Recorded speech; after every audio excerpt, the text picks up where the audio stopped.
Wasp is the 20th Marvel Cinematic Universe movie, the second Ant-Man movie, and in this one, Scott Lang comes into contact with this villain called Ghost, and Walton Goggins, and the FBI, all while trying to help Hank Pym and his daughter Hope Van Dyne try and go into the quantum realm to get Janet Van Dyne, Hope's mother, and Hank's wife back from the quantum realm after Hank learned that Scott could go to the quantum realm and he returned when he thought there was no coming back. Ant-Man and the Wasp is one of those movies that I've heard people say it's coming out a little too early, too soon after Infinity War.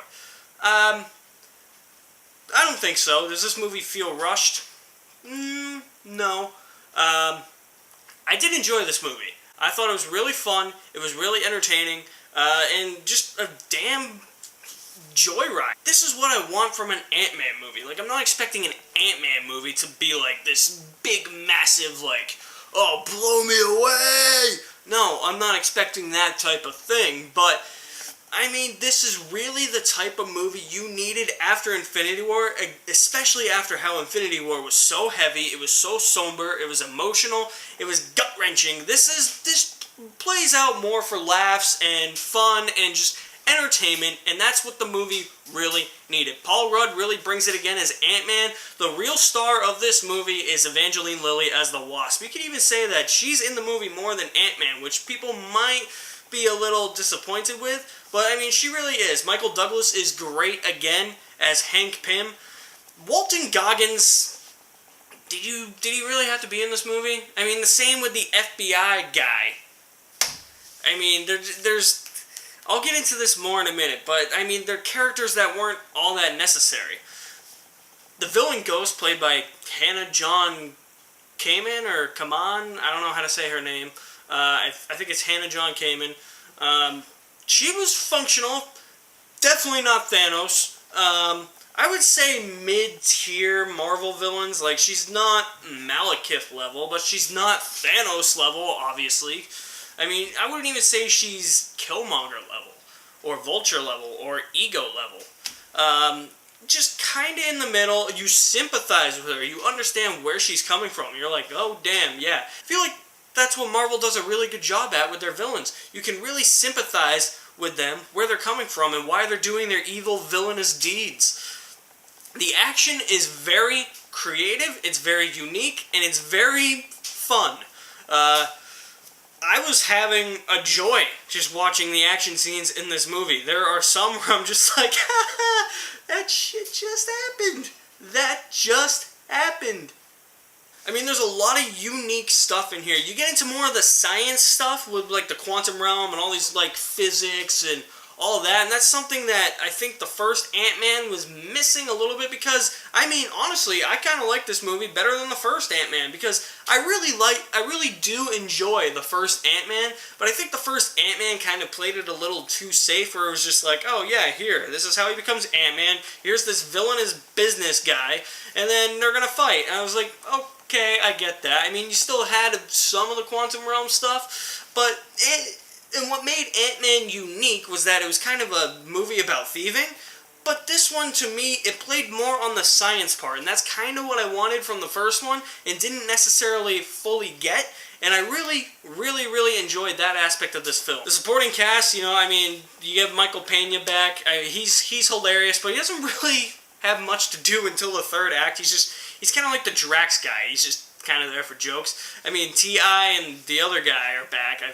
forget the other guy's name. But they're back. They're part of the gang. They're really just kind of there for jokes too. Where this movie kind of falters, I won't say it completely fails, but it does falter. I feel like people are really going to look at Ghost and be like, she's not a good villain. I mean, like I said, she's functional, but she's disposable. I guess that's the way you could say. Like, she's middle of the pack for Marvel villains. I mean, we've had worse Marvel villains than this. I mean, even the Marvel villains that are bad aren't necessarily awful. I mean, they're functional, they're disposable. That's what Ghost is. But Walton Goggins, the FBI guy, did Walton Goggins have to be in this movie? Like, you could have just completely erased Walton Goggins from this movie, and the movie would have been no different. Same with the FBI. It's like, oh, every time they cut back to the FBI, I'm like, can we just go to Ant-Man and the Wasp and Hank Pym and the Ghost stuff? Like, anytime it cut back to Walton Goggins and the FBI, I wasn't as invested or interested in the movie as I was with, like, all the other stuff that was going on. And the third act of this movie just has way too much going on. There are too many people converging on one location. Everybody's trying to get this item, and I'm just like, this is... I'm like, I totally forget why this person's going for this. I totally don't know why this person's going for that. It felt a little cluttered in the third act in terms of characters and villains. I feel like we didn't get as much of an emotional connection with Scott and Cassie like we did in the first film. It's still there, but it's kind of downplayed more in this one. And I wanted a little bit more of that, and I didn't get it.